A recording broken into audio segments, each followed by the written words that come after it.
What do you do when you feel like your world is completely unraveling at the seams? Well, hello, my name is Mark. Glad to be with you. And as we have been going through the book of Daniel, Courage and Chaos is the name of our series. Wow, we arrived at some pretty amazing sections. Chapter 7 has these visions that Daniel has of these monsters, and they're terrifying, and they're fighting, devouring each other. They represent the rise and fall of various nations and the wars between them. And then chapter 10, Daniel is visited by an angel, and what he's told is just so overwhelming. The angel has to restore his strength and keep reminding him, don't be afraid, because throughout all of Daniel, the through line is God is in control. You know, God was in control when Daniel and so many others were taken from Jerusalem to Babylon. God was in control when, Daniel and his friends were in the fiery furnace. He was in control when Daniel was in the lion's den, and he is in control even when there are these cataclysmic events happening on the world stage.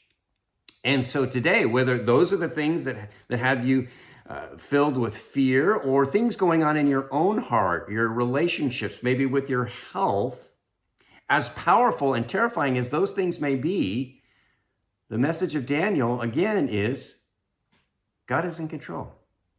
God has never met a problem that is an actual problem, if you know what I mean. And in your message notes, you may have noticed Renee provided a number of additional verses that you can just read and meditate on and fill you with a sense of God's love or God's peace, God's protection.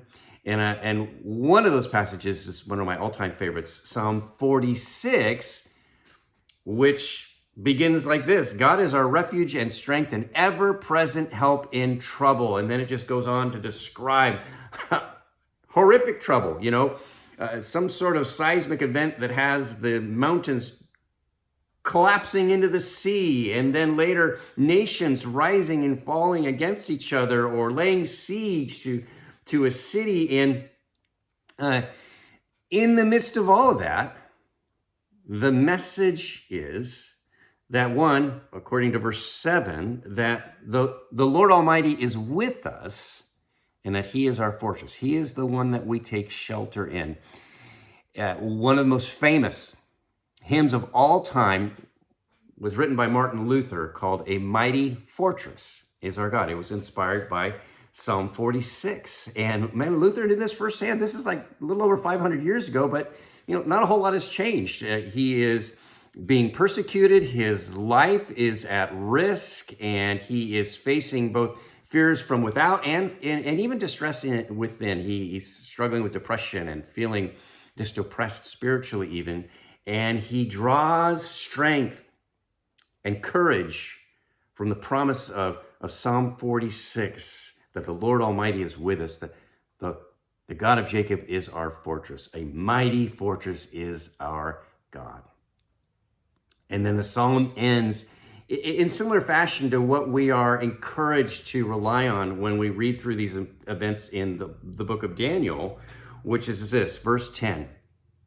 Be still and know that I am God. How do you respond to the monsters, the wars, the upheaval in your life? We are told to be still and know that he is God, who goes on to say, I will be exalted among the nations. I will be exalted in the earth. In some, one of the theologians that I followed, N.T. Wright, says this.